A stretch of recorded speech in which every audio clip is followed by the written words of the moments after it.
Hello everyone, আমি পূজা। আমার নতুন একটি ভিডিওতে তোমাদের সকলকে স্বাগতম। পুজো তো চলেই গেছে, কিন্তু পুজোর কিছু কিছু স্মৃতি আমার ফোনের গ্যালারিতে রয়ে গেছে, তাই তোমাদের সাথে শেয়ার না করলে তো হবে না, মনটাই ভরবে না।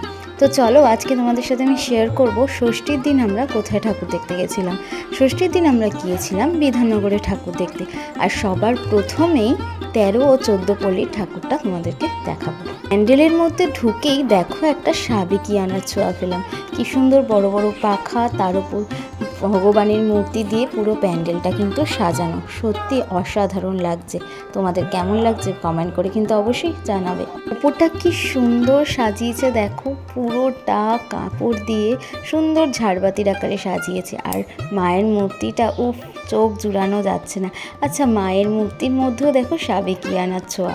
এরপর আমরা চলে এসেছি দ্বিতীয় প্যান্ডেলে। এই দ্বিতীয় প্যান্ডেলের থিম হচ্ছে অচলায়তন। এই প্যান্ডেলটি তেলেঙ্গা বাগানে।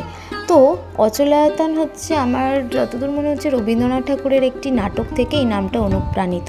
মণ্ডপে ঢুকতেই একটা গা ছমছমে পরিবেশ, কারণ আমাদের সমাজ প্রত্যেক দিনের জীবনে আর কি যে কুসংস্কারগুলো আমরা দেখতে পাই, ঠিক সেরকমই কিছু বার্তা এখানে তুলে ধরেছে। আর একটা আশ্চর্য ব্যাপার হলো, এই যে ছবিগুলো, এই ছবিগুলোতে স্ক্যান করলে আমরা একটা পুরো বিষয়টা আমরা বুঝতে পারবো। শুধুমাত্র তো এই ব্যানারের সম্বন্ধে সব কিছু দেওয়া সম্ভব নয়, তো এটা ওদের একটা ওয়েবসাইট থেকে এটা করা যেতে পারে। তো আমি সেটা করিনি, কিন্তু আমি এই ছবিগুলোই দেখলাম, ইভেন এগুলো পড়লাম। পড়া তো যতদূর যায় না, কারণ এত লেখা পড়া যায় না আর এত ভিড়।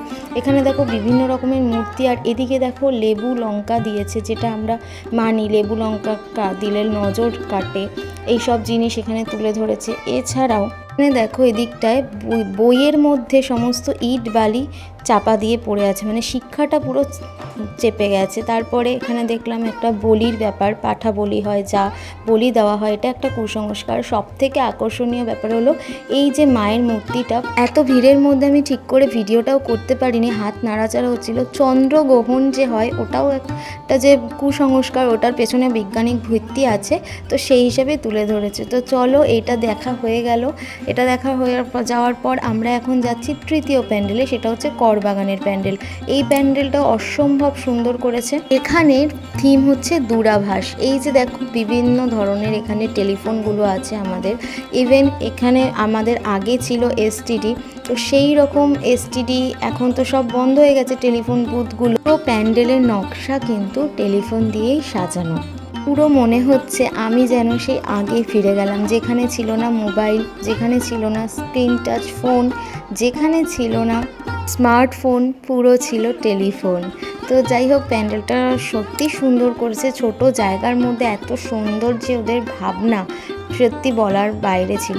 আর সব থেকে এখানে মায়ের মূর্তিটাও ছিল একদম ইউনিক। এত ভিড় না, ঠিক করে যে ভিডিও করব তারও কোনো উপায় নেই। মাকে প্রণাম করে এখন আমরা যাচ্ছি আরেকটা প্যান্ডেলের উদ্দেশ্যে। এই প্যান্ডেলে আমরা যে যাব, মানে এই ক্লাবটার নাম হচ্ছে কবিরাজ বাগান। তো চলো যাওয়া যাক। আর মেয়েকে নিয়ে আমার রীতিমতো দৌড়াতে হচ্ছে। আর দেখো, দৌড়াতে দৌড়াতে আমি কোথায় পৌঁছে গেছি বুঝতেই পেরেছো, এটা হচ্ছে দীঘার জগন্নাথ মন্দির। খুব সুন্দর করেছে, মানে বাইরেটাই এত সুন্দর লাগছে, ভেতরে গেলে তো আরও সুন্দর লাগবে। তো চলো, এখানে জগন্নাথ দেবের মূর্তি আছে, খুব ভালো লাগছে।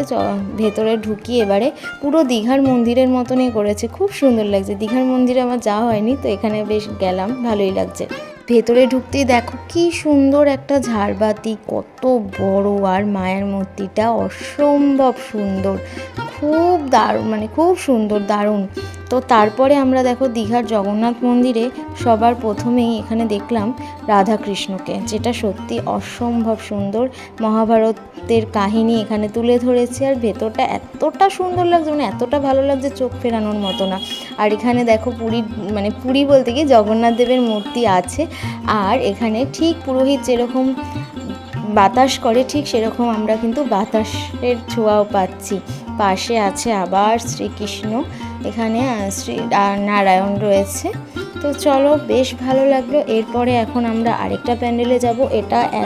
এটার প্যান্ডেলটার নাম হচ্ছে অরবিন্দু সেতুর একদম সামনে। প্যান্ডেলটার মধ্যে অত ভিড় ছিল না, কিন্তু প্যান্ডেলটার থিম জাস্ট বলার বাইরে, খুব ভালো। চলো তোমাদের দেখাই। একজন খাবার পায়, এক একজন খাবার পায় না। যেভাবে খাবার নষ্ট করে সেই তো তারই কিছু বিবরণ এখানে তুলে ধরেছে। কিছু কিছু শিশু যে অপুষ্টির শিকার, বেশি খেলেও যেমন অসুখ হয়, কম খেলেও সেরকম অসুখ হয়। এখানে একটা বাচ্চা আর তার মা আর কিছু বাসনপত্র রেখে দিয়েছে। সত্যি এই থিমটা আমার বেশ ভালো লেগেছে। তো চলো আজকের মতো এখানেই আমি ব্লগটা শেষ করছি। আর কোনো সেরকম প্যান্ডেল দেখিনি, এবার খাওয়া দাওয়া করবো। তো ব্লগটা কেমন লাগলো অবশ্যই কমেন্ট করে জানাবে। ব্লগটা ভালো লাগলে লাইক কমেন্ট শেয়ার করো। বাই।